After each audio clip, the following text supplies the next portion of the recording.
નમસ્કાર દર્શક મિત્રો, હું છું બાબા સૈયદ. વિજાપુરની ખબરમાં આપનું સ્વાગત છે. વિજાપુરમાં વિશ્વ ચકલી દિવસની ઉજવણી, લુપ્ત થતા પક્ષીઓ માટે વિનામૂલ્યે કેમ્પ યોજાયો. સમાચાર વિગતવાર જાણીએ તો વિશ્વ ચકલી દિવસ નિમિત્તે સમર્થ ઓર્ગેનાઇઝેશન ટ્રસ્ટ વિજાપુર દ્વારા લુપ્ત થતી ચકલી તથા અન્ય પક્ષીઓને આ કાળઝાળ ગરમીમાંથી બચાવવા માટે વિનામૂલ્યે કેમ્પનું આયોજન કરવામાં આવ્યું હતું.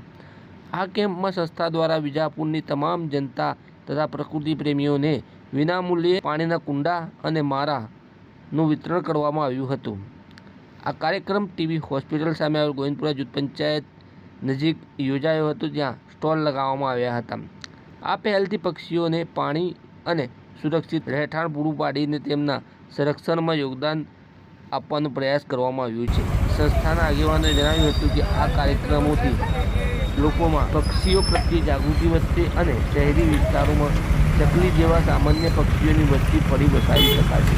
આ પ્રસંગે અનેક પ્રકૃતિ પ્રેમીઓએ ભાગ લીધો હતો અને કુંડા મારા લઈને પોતાના ઘર આંગણે પક્ષીઓ માટે સ્વાગતની તૈયારી કરી હતી. સમાચાર અપડેટ લઈને અમે ફરીથી મળતા રહીશું.